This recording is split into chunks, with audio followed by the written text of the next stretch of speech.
Bonsoir et bienvenue sur Crime pour les somnambules. Ce soir, nous sommes à Düsseldorf, à la fin des années 1920. L'Allemagne panse ses plaies. Les rues sont grises, les regards méfiants. Et dans cette ville qui tente de survivre, quelque chose rôde. On parle d'attaques nocturnes. De corps retrouvés dans les fourrés. De sang. On murmure un mot ancien, presque médiéval. Vampire. Mais le monstre n'a ni croc, ni cape. Il est poli. Discret. Marié. Il travaille, il sourit, il rentre chez lui le soir. Son nom est Peter Kürten. Un homme ordinaire, obsédé par la peur, fasciné par le sang, et étrangement lucide sur le mal qu'il porte en lui. Écoute l'histoire vraie de l'homme, que la presse surnomma le vampire de Düsseldorf. Bienvenue, pour un voyage au cœur des ténèbres. Düsseldorf, 1929. La ville respire lentement, comme un animal endormi. Les lampadaires découpent la brume, le pavé luit sous la pluie récente. On entend le cliquetis d'une bicyclette, le pas d'un cheval, et ce silence pesant entre deux sons, celui que personne n'écoute. Les habitants rentrent tôt, sans trop savoir pourquoi. Certains disent que c'est le froid, d'autres parlent d'un pressentiment. Une sensation étrange, qui rôde dans les ruelles. Quelque chose de vivant, mais qu'on ne voit pas. Les journaux ne disent encore rien. Les policiers fument leurs cigarettes en regardant le fleuve. Et pourtant, la peur a déjà pris racine, là, dans les interstices de la routine. Une peur sans visage, mais qui a déjà trouvé son souffle. Il est là. L'homme que personne ne remarque. Il marche comme tout le monde, la tête légèrement inclinée. Les mains dans les poches, les yeux tranquilles. Un ouvrier parmi d'autres. Il s'arrête parfois pour écouter. Pas les voitures, ni les voix non. Il écoute la ville elle-même. Le murmure des fenêtres qu'on ferme. Le cœur des passants qui s'accélère un peu trop vite. Chaque soir, il choisit une rue. Jamais la même. Il s'y promène longtemps, sans but apparent, jusqu'à ce qu'une silhouette retienne son attention. Un pas hésitant, un manteau clair, une ombre qui tremble. C'est souvent si simple. Il n'a pas besoin de courir. Il attend que la peur fasse le travail.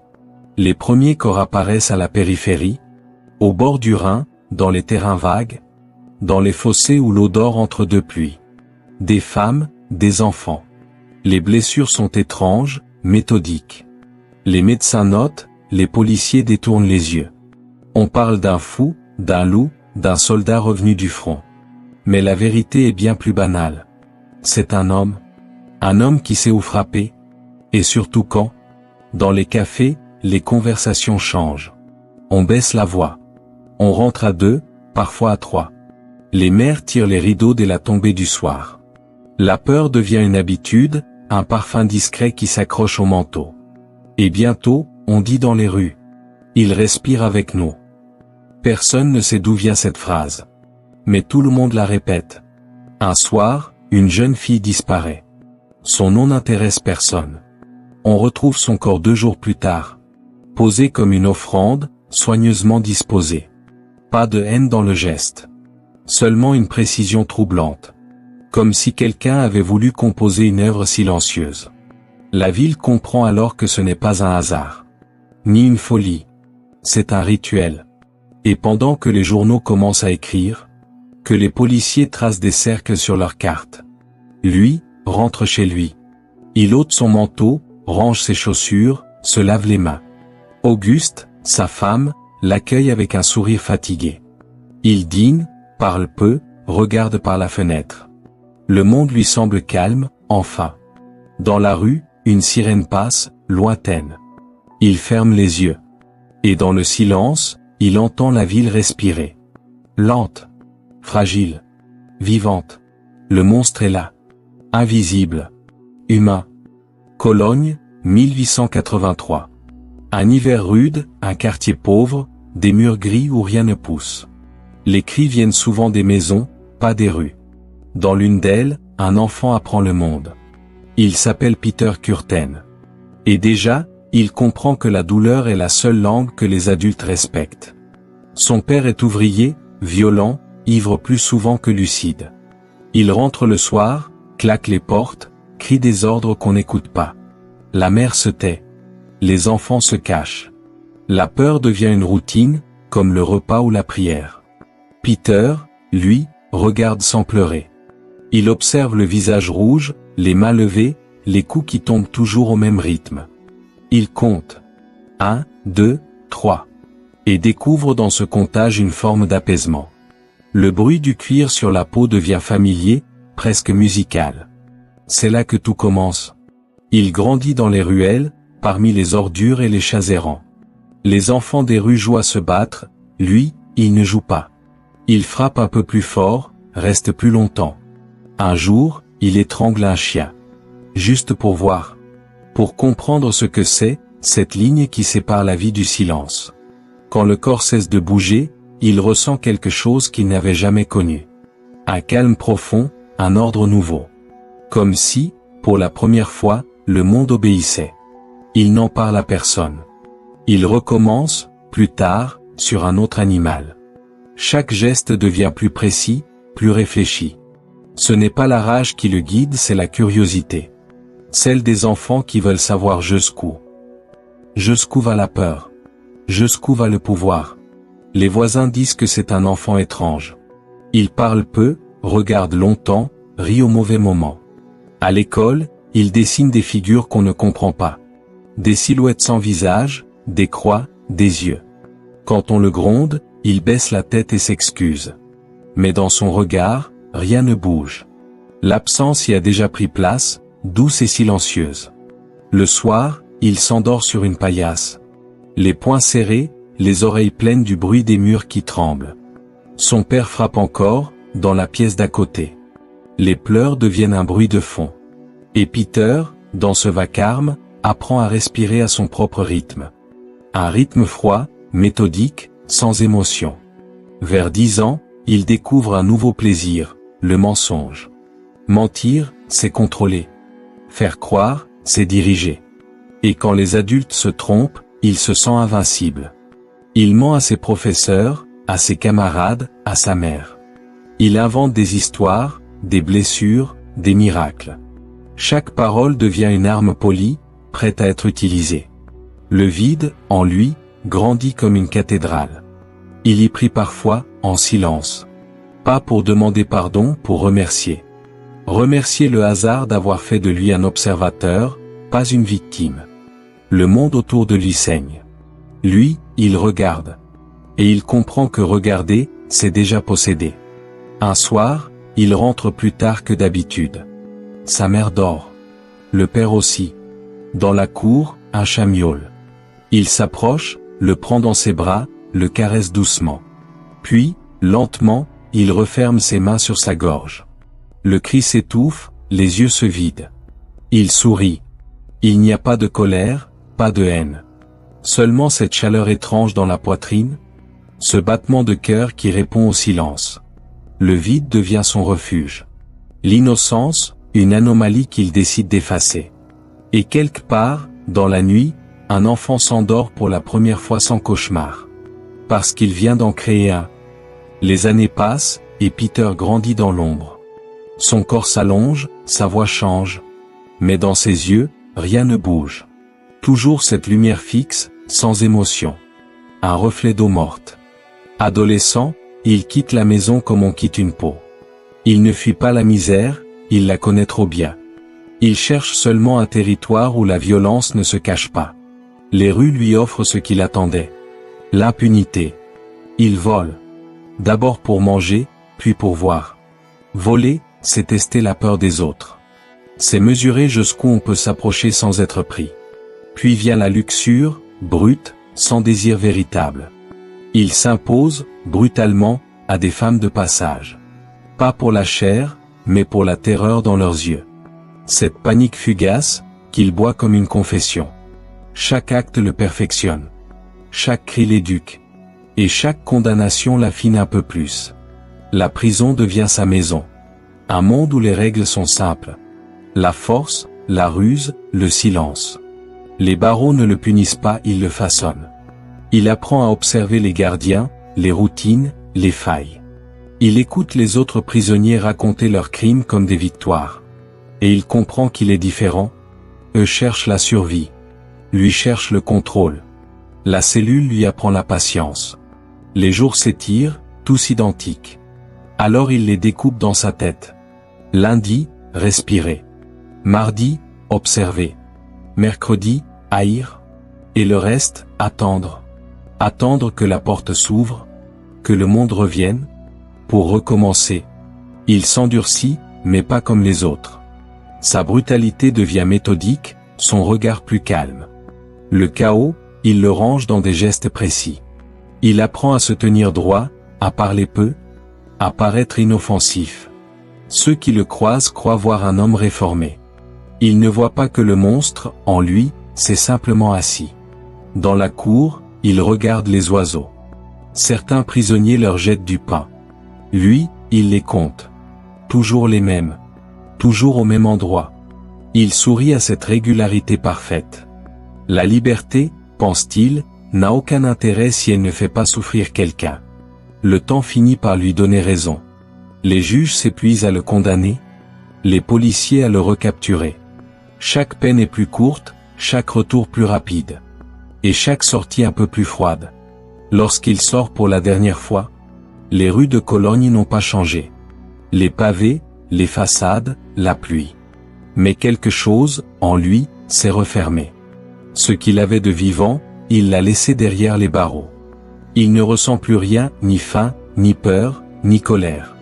Seulement cette pulsation intérieure, ce murmure constant qui lui dit « recommence ». Un soir, il marche seul, sous la pluie. Une goutte lui tombe sur la joue.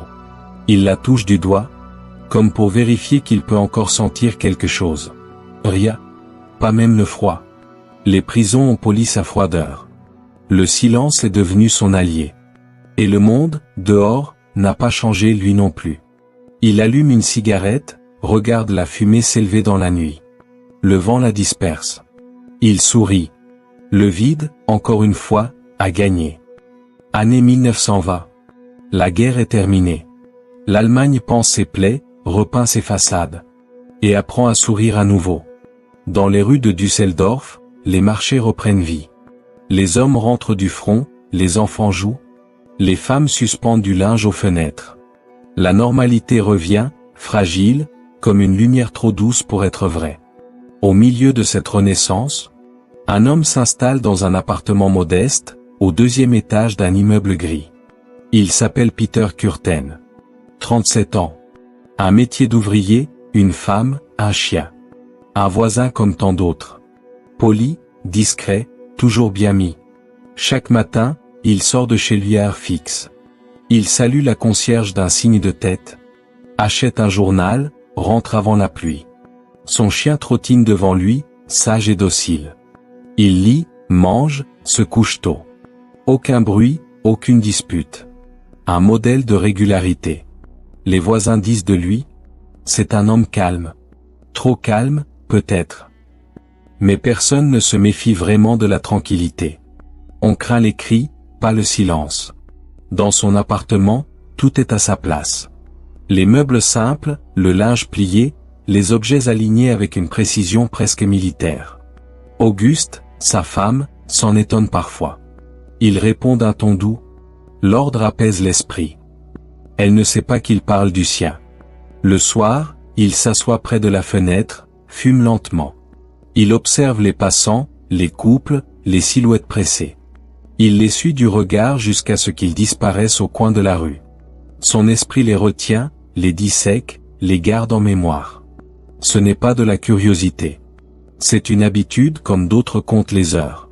Sous le costume, sous les gestes mesurés. Quelque chose d'autre s'affine, une patience, une maîtrise. Il n'est plus le garçon impulsif, ni le prisonnier enragé. Il est devenu un instrument parfaitement accordé. Le chaos n'a pas disparu, il a simplement appris à se taire. La journée, il travaille. Le soir, il rentre, mange, se lave les mains.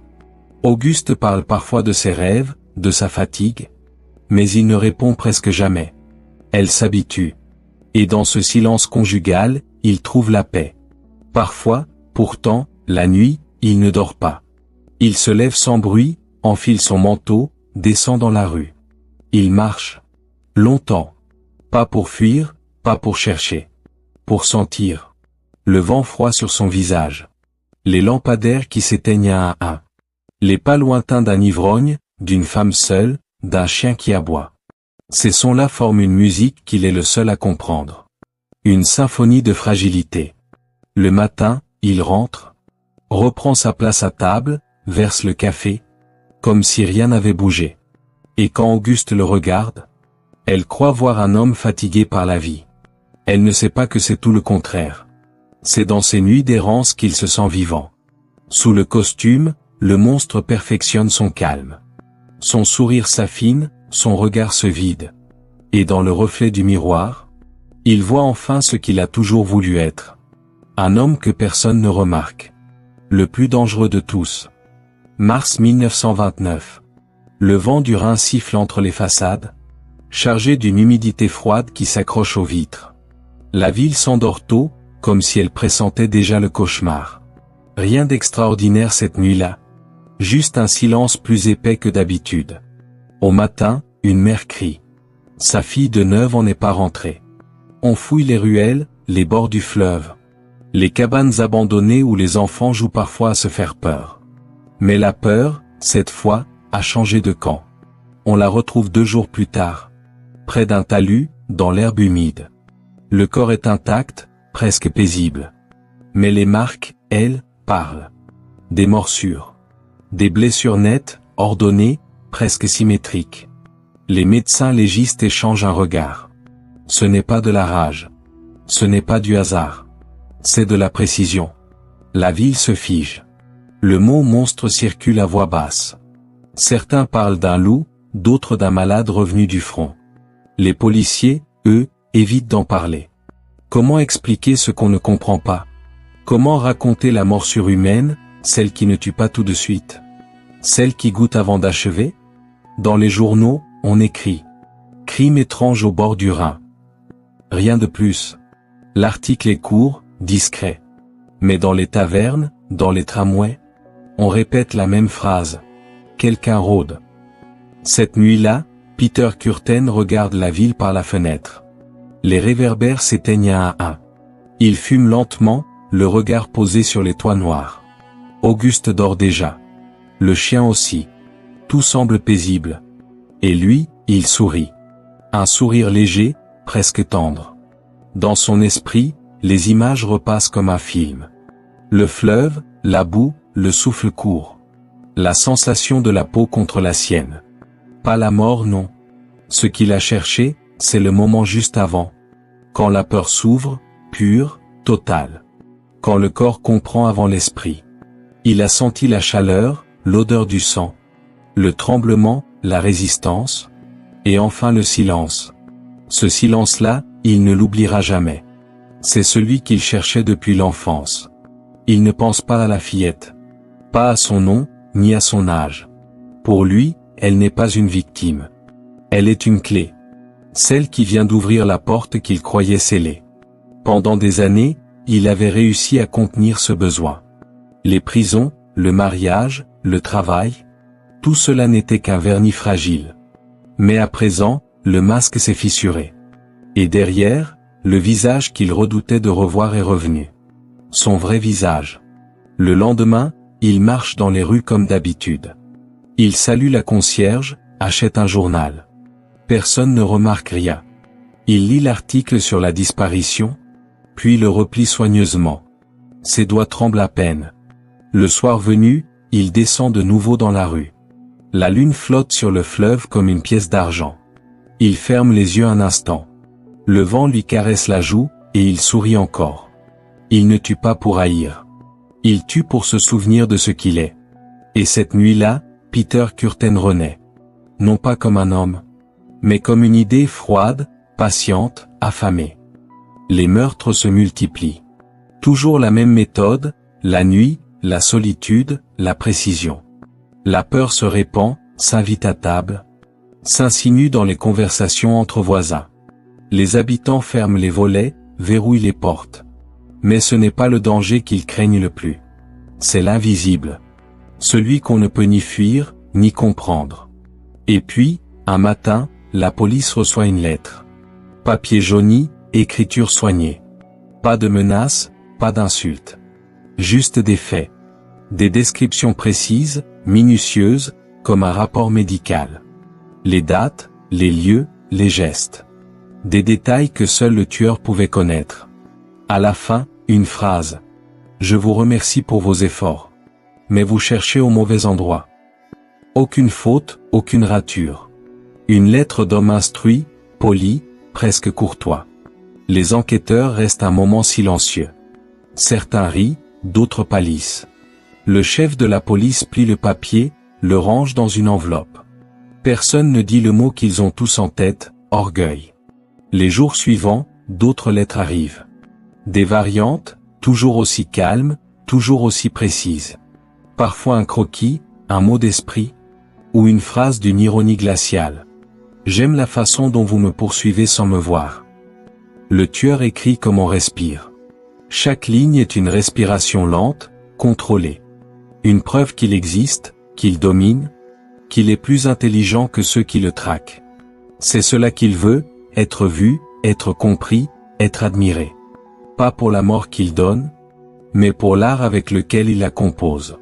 La presse s'empare du scandale. Les journaux parlent d'un génie du crime. Les titres se parent de sang et de peur. Le vampire de Düsseldorf. Le surnom plaît. Peter le lit, un matin, au coin d'une table. Et il sourit. C'est la première fois que le monde lui donne un nom à sa mesure. Auguste, en rangeant la vaisselle, remarque ce sourire inhabituel. Elle demande. « Pourquoi ris-tu » Il répond doucement. « Parce qu'ils écrivent bien. » Elle rit à son tour, sans comprendre. Et le silence retombe, comme une nappe sur la table. Chaque lettre devient une prière inversée. Une façon d'exister à travers le regard des autres. La police lit, commente, classe. Les journalistes publient. Et Peter, chaque matin, contemple son reflet dans la glace. Cherchant à y déceler la trace de ce qu'ils voient tous. Un monstre. Mais dans le miroir, il ne voit qu'un homme. Un visage ordinaire, banal, presque doux. C'est cela qui le fascine. L'idée qu'on puisse être à la fois invisible et célèbre. Que le mal puisse porter un costume bien repassé. Un soir, il écrit une dernière lettre. Plus courte, plus sèche. Sans politesse. Je suis partout. Et nulle part. Vous marchez sur mes traces chaque jour. Vous me croisez sans le savoir. Il signe d'un simple PK. Puis il plie soigneusement la feuille, la glisse dans une enveloppe. Le lendemain, la lettre arrive au commissariat. Les inspecteurs la relisent plusieurs fois. Sans comprendre ce qui les dérange le plus. La lucidité du texte, ou la normalité parfaite de l'écriture. Dans sa chambre, Peter referme le tiroir de son bureau. Il éteint la lampe, se regarde une dernière fois dans la vitre. Le reflet du jour glisse sur son visage. Et il se dit, presque ému. Il me voit enfin. L'été brûle. Un été lourd, étouffant, sans vent. Les pavés suintent sous le soleil du jour. Et la nuit, la chaleur reste accrochée au mur comme une fièvre. Les habitants dorment mal, quand ils dorment encore. Düsseldorf transpire, halète, tremble dans son sommeil. Dans les journaux, les articles se succèdent. On parle du vampire, du tueur de la lune. Des crimes du Rhin. Les mots changent, mais la peur reste. Partout. Dans les églises, dans les cafés, dans les regards. Un souffle collectif, court, irrégulier. Comme si toute la ville retenait sa respiration. Les femmes marchent vite, les clés serrées entre les doigts. Les enfants ne jouent plus dehors. Les hommes, quand ils rentrent, font semblant d'être courageux. Certains se promènent armés, d'autres forment des patrouilles improvisées. Mais la peur, elle, ne se chasse pas. Elle se déplace. D'une rue à l'autre, d'une maison à la suivante. Et lui, quelque part dans cette chaleur poisseuse, observe. Toujours le même pas, le même rythme. Jamais pressé. Jamais repérable. Il marche dans la nuit comme s'il en connaissait les règles. Parfois, il s'arrête, écoute. Le bruit d'une fenêtre confirme. Un souffle, un cri étouffé, une respiration qui s'accélère. C'est tout ce qu'il lui faut. Les policiers quadrillent la ville. Les lampadaires sont rallumés dans certains quartiers. Les journaux promettent des arrestations imminentes. Mais la peur a ses propres itinéraires. Elle s'invite partout où il passe. Et il passe partout. Chaque nuit, il choisit une direction au hasard. Un pont, une allée, un escalier, une jeune femme qui rentre seule, un homme ivre qui s'attarde trop longtemps au bord du fleuve. Il ne tue pas toujours. Parfois, il se contente de suivre. De frôler une épaule, de laisser une trace. Juste assez pour que le cœur s'affole. C'est la terreur qui le nourrit, pas le sang. La rumeur s'étend comme un incendie. Certains jurent l'avoir vu. Un homme grand, d'autres disent petit. Une moustache, non, un chapeau. On invente, on imagine. Chaque visage devient suspect. Chaque pas dans la nuit semble familier. Et bientôt, on ne sait plus si on fit un homme ou une idée. La peur devient une religion. Chacun prie à sa manière. Les uns en serrant des crucifix, les autres en nettoyant leurs armes. Mais aucun Dieu ne répond. La ville entière respire dans un rythme brisé. Et lui, quelque part, écoute cette musique. Elle le berce, le guide, l'appelle. Un soir, un couple est retrouvé dans un parc. La femme morte, l'homme inconscient. Les blessures sont nettes, méthodiques. Le médecin baisse la tête. Toujours la même main. Toujours cette précision chirurgicale. La police ne le dit plus, mais tout le monde le sait. Le vampire est revenu. Peter Kürten rentre chez lui à l'aube. Il enlève son manteau, passe une main sur son visage, regarde le ciel s'éclaircir. Il pense à la ville, à ces milliers de gens qui, ce matin encore, vont lire son nom sans le savoir. Il n'a plus besoin d'écrire de lettres. Désormais, c'est la ville elle-même qui parle pour lui. Il sourit, doucement. Dans la pièce voisine, Auguste dort encore. Il s'assoit sur le bord du lit, écoute sa respiration. Le même souffle calme, régulier, celui qu'il aime tant briser chez les autres. Un seul souffle suffit pour annoncer la mort. Il se lève, ferme la fenêtre. Le jour revient. Mais la nuit, elle, ne s'en ira plus jamais. Chez lui, tout semble paisible. Le linge sèche sur le balcon, le café fume dans les tasses, le chien dort roulé contre le mur. Une maison ordinaire, sans ombre apparente. Les voisins saluent Auguste avec gentillesse. On dit d'elle qu'elle a de la chance. Un mari stable, poli, sans histoire. On ne sait pas que la vraie chance, pour elle, c'est d'être encore en vie. Auguste l'aime. D'un amour simple, usé par les années, fait de gestes tranquilles et de phrases répétées.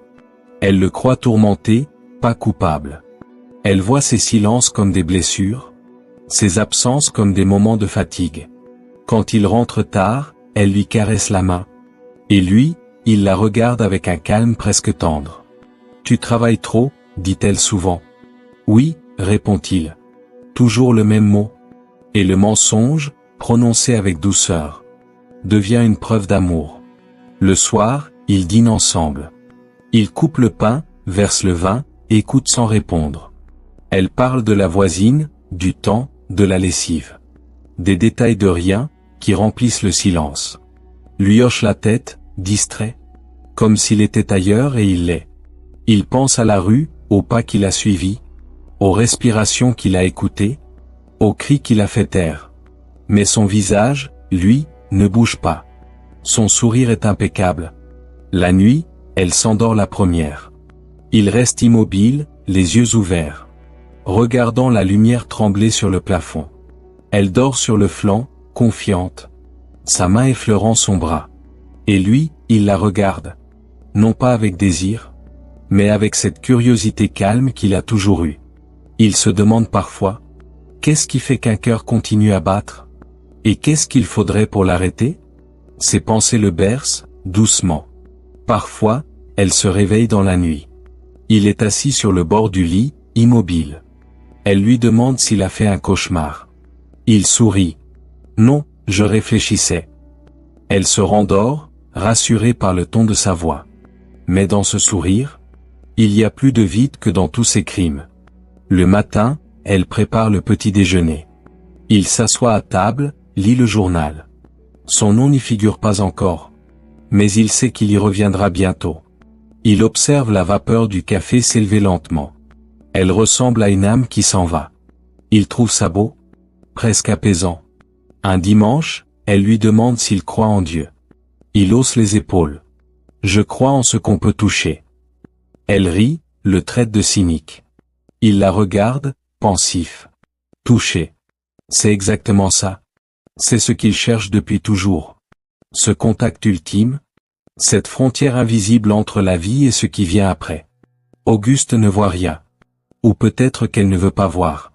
Les femmes, souvent, comprennent avant de savoir. Mais elle l'aime encore, malgré tout. Elle croit qu'un homme blessé peut se réparer. Elle ignore qu'il ne s'agit plus d'une blessure, mais d'un gouffre. Sous le toit paisible de leur appartement, le monstre dort à côté d'elle. Il respire à son rythme, partage son oreiller, et quand elle bouge dans son sommeil, il lui caresse les cheveux, comme un mari aimant. Le mal ne se cache plus. Il s'est fait tendre. Et dans cette tendresse, il trouve sa perfection. Une nuit d'été, lourde et immobile. L'air colle au mur, le ciel refuse de s'éteindre. Dans une rue périphérique, une jeune femme marche seule. Elle s'appelle Maria-Anne. 20 ans à peine, ouvrière, courageuse, un peu naïve. Elle rentre chez elle après un rendez-vous. Un homme l'aborde. Poli, bien habillé, un ton rassurant.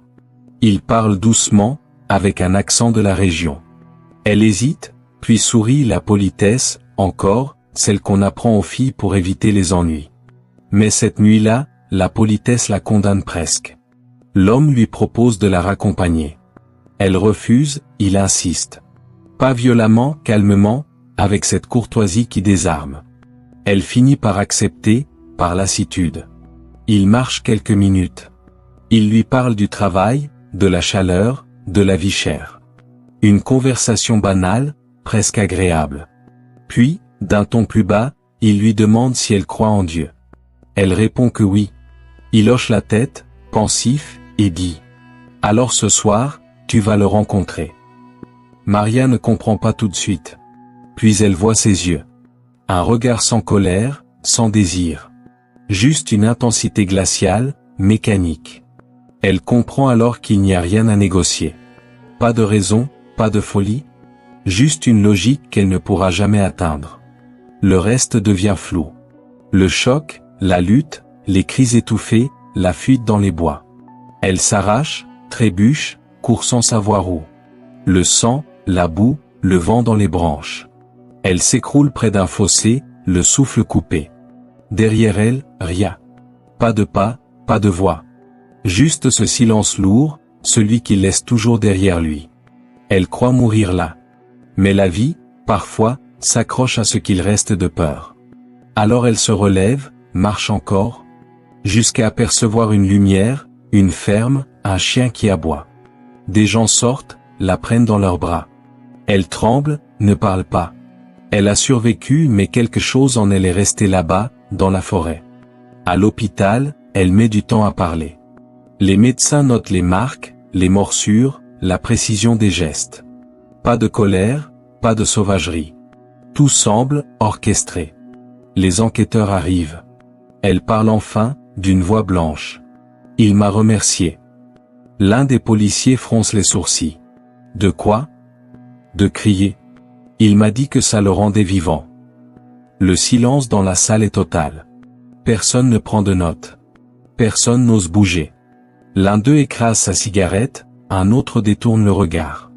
C'est la première fois qu'ils entendent le monstre parler par la bouche d'une survivante. Les jours suivants, la nouvelle se répand. Une femme s'est échappée. Elle a vu son visage. Elle peut le décrire. Et pour la première fois, la peur change de camp.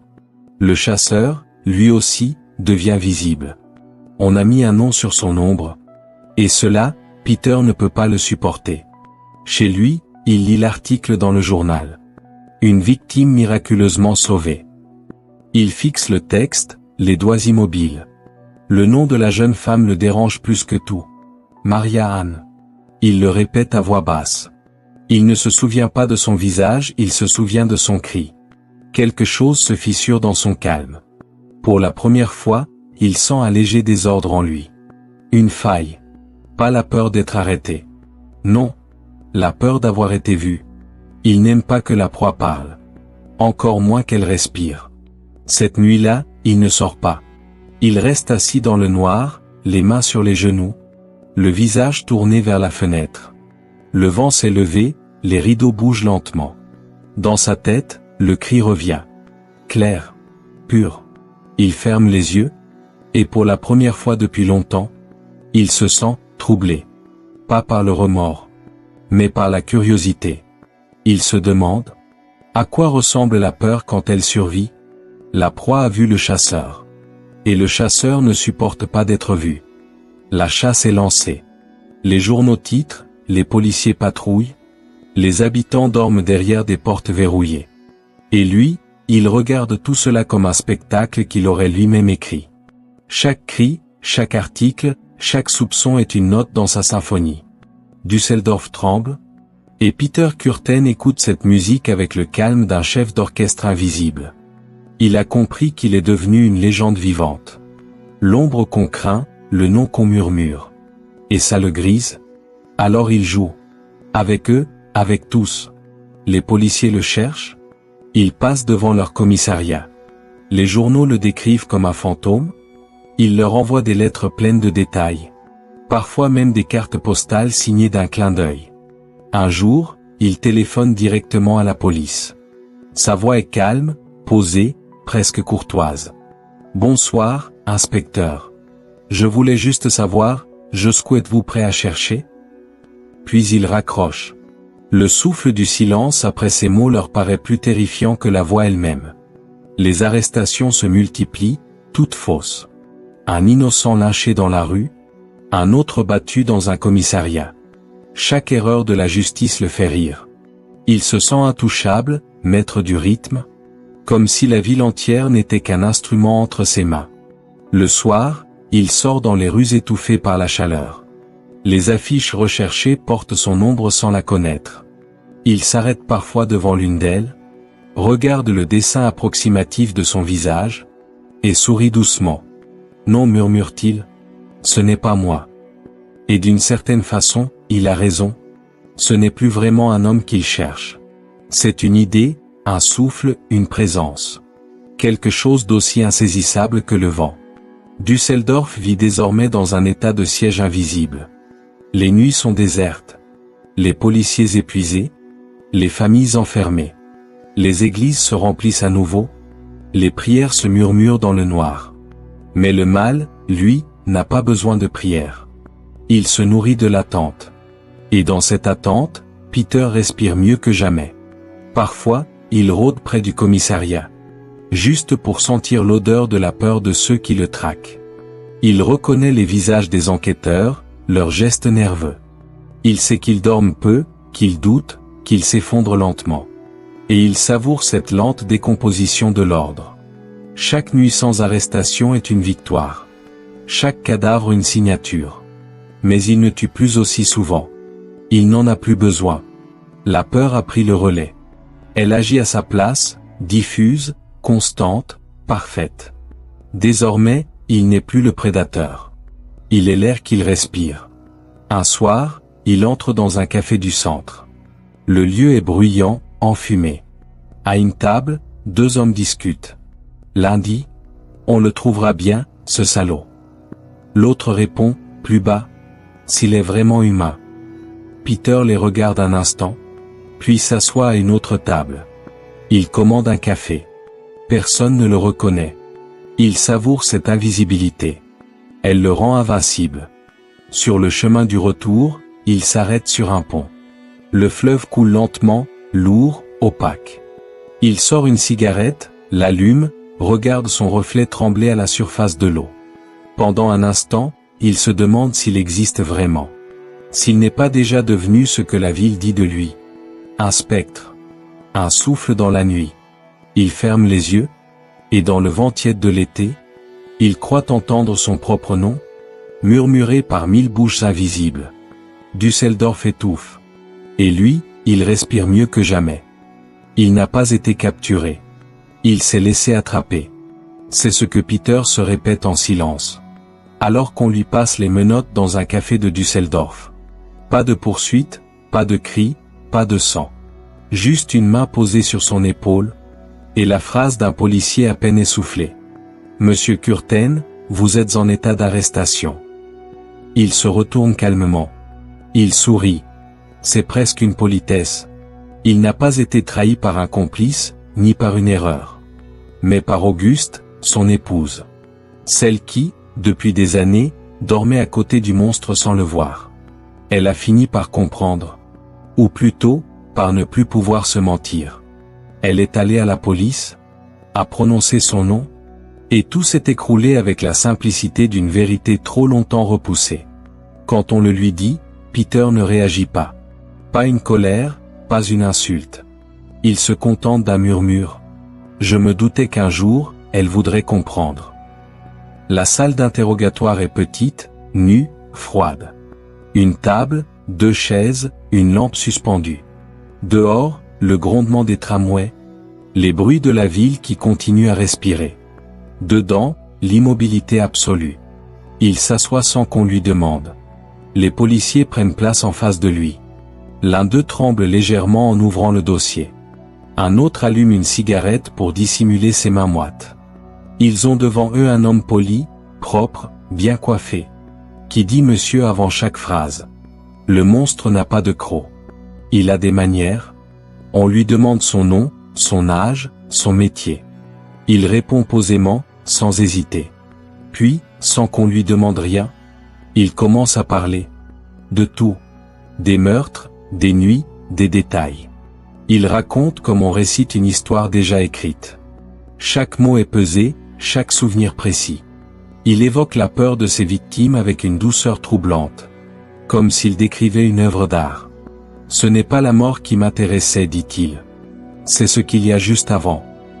Les policiers notent, puis cessent de noter. Ils écoutent. Hypnotisés, écœurés, fascinés malgré eux. L'un d'eux lui demande « Pourquoi avoir écrit à la police ?» Il sourit. « Pour qu'on parle de moi ? Sans nom, on n'existe pas. » Un autre, plus jeune, lui demande s'il regrette. Peter penche la tête, réfléchit, puis répond doucement. « Je regrette qu'on ne m'ait pas compris. » Silence. Un silence lourd, épais, presque respectueux. Comme si, dans cette pièce, ils avaient cessé de parler à un homme, pour écouter une idée parler d'elle-même. À mesure qu'il parle, il se redresse. Son ton devient plus ferme, presque professoral. Il décrit les gestes, les lieux, les cris, comme un artisan fier de son travail. Chaque mot pèse comme un clou dans le mur. Les enquêteurs échangent des regards impuissants. Ils ne peuvent ni crier, ni fuir. Ils doivent écouter. C'est la règle du métier. Et c'est exactement ce que Peter veut. Il n'avoue pas, il expose. Il ne se repent pas, il enseigne. Après plusieurs heures, le chef d'enquête ferme le dossier d'un geste sec. C'est suffisant. Peter hoche la tête. Oui, je crois aussi. Avant de sortir, il regarde autour de lui, comme un acteur saluant la scène après la représentation. Il dit, dans un souffle, « Merci de m'avoir écouté. Vous n'imaginez pas à quel point c'est agréable d'être enfin compris. » Dans le couloir, les policiers le voient s'éloigner, encadré par 2 gardes. Sa démarche est droite, tranquille, presque fière. Personne ne parle. Personne ne sait comment nommer ce qu'ils viennent de vivre. Ils ne savent pas encore qu'ils n'ont pas pris une confession. Ils ont assisté à un triomphe. Une confession d'orgueil. Une mise en scène du mal. 1931. Le tribunal de Düsseldorf déborde. Des journalistes venus de toute l'Europe remplissent les bancs. Les curieux s'entassent dans les couloirs. Certains grimpent même sur les rebords des fenêtres. Pour apercevoir l'homme dont tout le monde parle. On a placé des gardes partout. Mais c'est inutile, il n'essaiera pas de fuir. Pourquoi fuir quand on a enfin un public ? Quand Peter Curten entre dans la salle, le murmure se tait aussitôt. Il avance lentement, les poignets liés, le visage impassible, presque apaisé. Les journalistes notent sa tenue impeccable. Costume sombre, cravate droite, cheveux peignés avec soin. Aucun signe de nervosité. Rien dans sa posture ne dit le meurtrier. Tout dit l'homme sûr de lui. Il s'assoit, salue les juges d'un léger mouvement de tête. Puis il attend. Calme. Le procureur parle. Il décrit les crimes, les dates, les victimes. Les mots s'enchaînent, étranglés, égorgés, mordus. Chaque phrase pèse, chaque détail choque. Mais lui, au centre, ne scie pas. Il écoute avec attention, comme si on lui lisait une biographie qu'il n'avait pas encore corrigée. Parfois, il se penche vers son avocat pour murmurer une précision. Une rue, un horaire, un prénom oublié. Il complète son propre acte d'accusation. Les témoins défilent. Des maires, des médecins, des policiers. Les voix tremblent, les larmes montent. Certains refusent même de croiser son regard. Mais lui les fixe, un à un, avec une douceur dérangeante. Il hoche parfois la tête, comme pour dire oui, c'est vrai. Et cette politesse fait frissonner la salle. Lorsqu'une femme décrit les morsures, il sourit. Pas de plaisir, pas de fierté. Un sourire d'homme satisfait que son œuvre ait laissé une trace. Puis vient le moment qu'il attendait. Son tour de parler. Le président du tribunal lui donne la parole. Peter Kürten se lève, ajuste sa veste, et commence à raconter. Pas à se défendre, à raconter. Sa voix est posée, claire, articulée. Il parle longuement, sans notes, comme un orateur ou un professeur. Il détaille ses pensées, ses envies, ses souvenirs. Il dit ne pas avoir voulu tuer, mais comprendre. Comprendre ce qu'il appelait la mécanique du frisson. Chaque cri est une preuve d'existence, explique-t-il. Je voulais simplement sentir la vie au moment où elle s'échappe. Certains journalistes notent la phrase mot pour mot. Le lendemain, elle fera la une des journaux. Son avocat tente de le faire taire. Le juge le rappelle à l'ordre. Mais il continue, imperturbable. Il parle de la peur comme d'un art, du crime comme d'une vocation. Il dit « Je ne suis pas un monstre. Je suis un miroir. Vous m'avez fabriqué. » Un silence total envahit la salle. Même les plumes cessent de gratter le papier. Un instant suspendu, où chacun comprend que le procès n'a plus rien de judiciaire. C'est une scène, et lui, l'acteur principal, vient d'obtenir l'attention qu'il attendait depuis toujours. Le juge, excédé, l'interrompt enfin. La sentence tombe. 12 meurtres. Tentative, agression, mutilation. Peine capitale. Peter incline la tête. Aucune protestation. Aucune surprise. Il murmure simplement. Je m'y attendais. Et tandis qu'on le reconduit, il se tourne vers la foule et dit, dans un souffle presque amusé. C'est étrange, n'est-ce pas? Vous m'avez craint dans l'ombre. Et maintenant, vous m'applaudissez en pleine lumière. Le soir, les journaux titrent.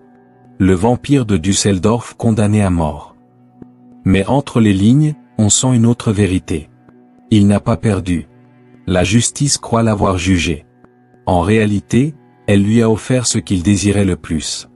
Être regardé, compris, et gravé dans la mémoire collective. Il se voulait immortel. Le tribunal vient de l'y aider. La condamnation est tombée. Sans surprise, sans émotion. Peter Kürten sera exécuté par guillotine. Une fin rapide, propre, presque administrative. Mais lui, il n'a jamais aimé la précipitation. Alors il transforme sa mort en rituel. Le matin du 2 juillet 1931, la prison de Cologne se réveille avant l'aube.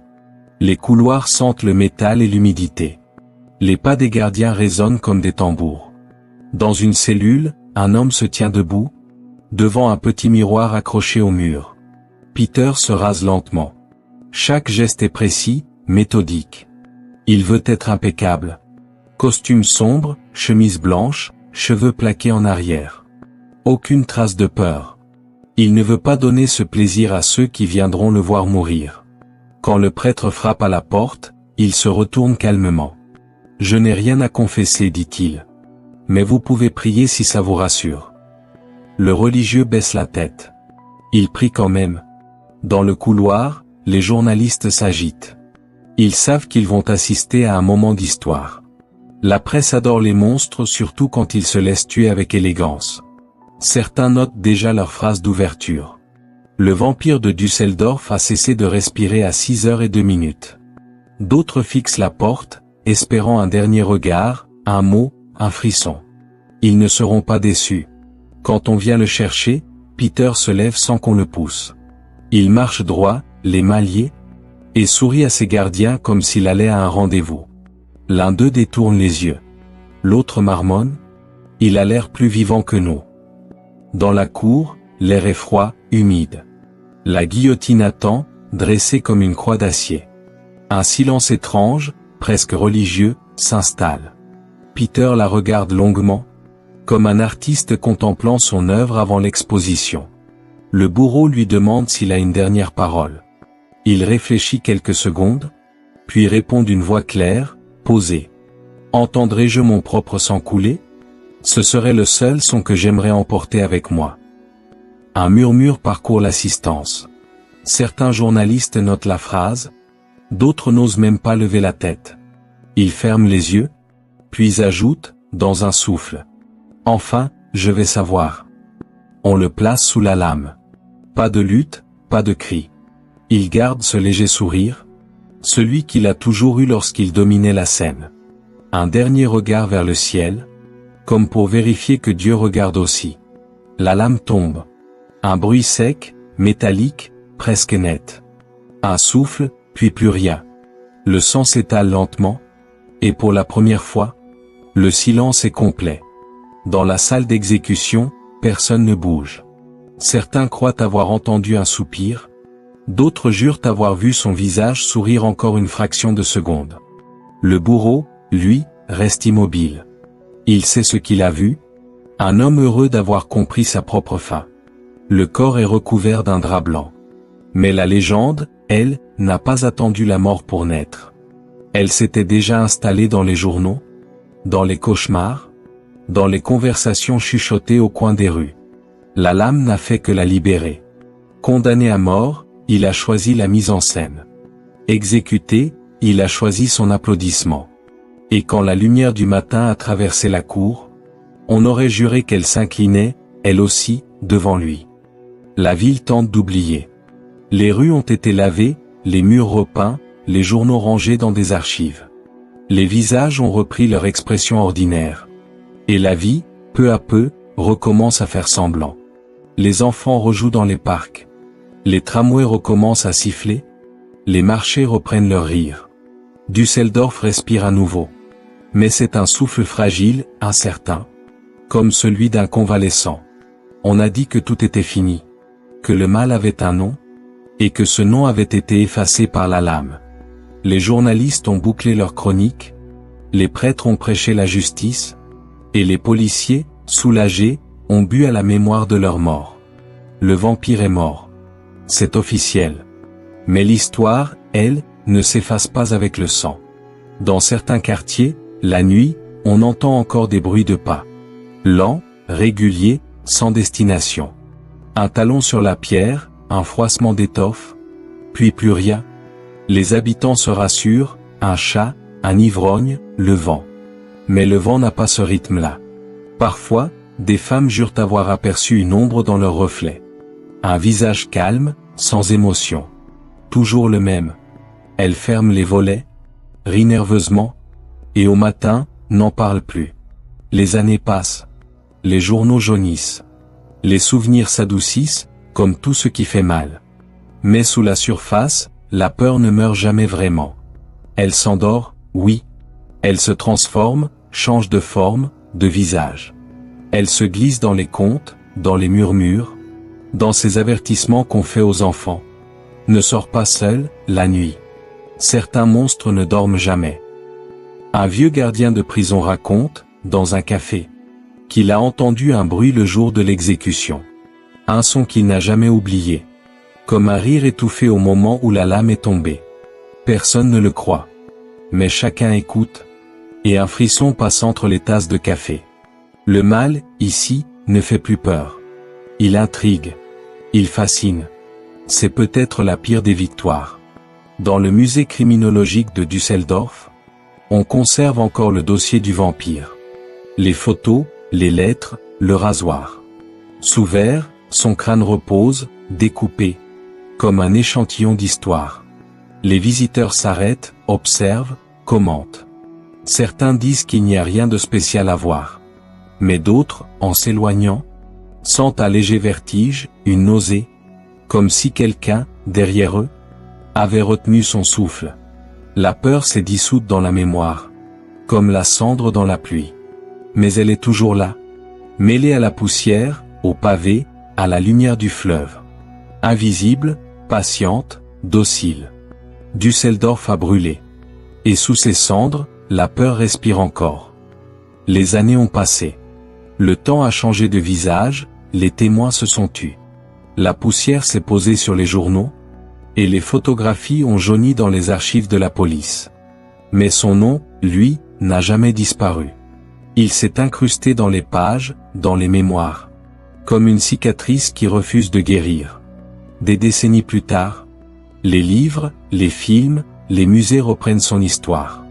Chaque époque le redécouvre, chaque génération le réinvente. Certains en font un monstre, d'autres un mystère, et quelques-uns, les plus téméraires, cherchent à comprendre ce qu'il y avait de véritablement humain en lui. On le cite dans les universités, on le compare à d'autres tueurs, on le transforme en symbole.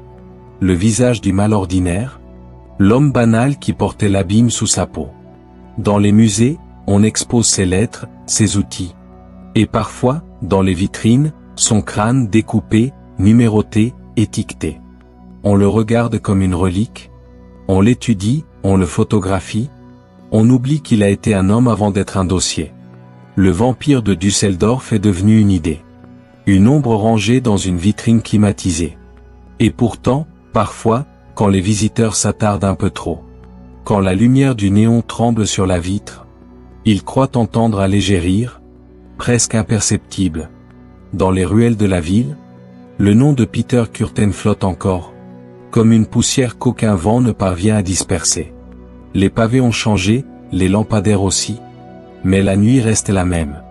Silencieuse, méfiante, vivante, parce qu'une ville, elle aussi, se souvient. Et que certaines respirations, une fois entendues, ne s'oublient jamais. Le vampire de Düsseldorf n'a pas survécu. Il a été gravé. Le pouvoir passe. La peur reste.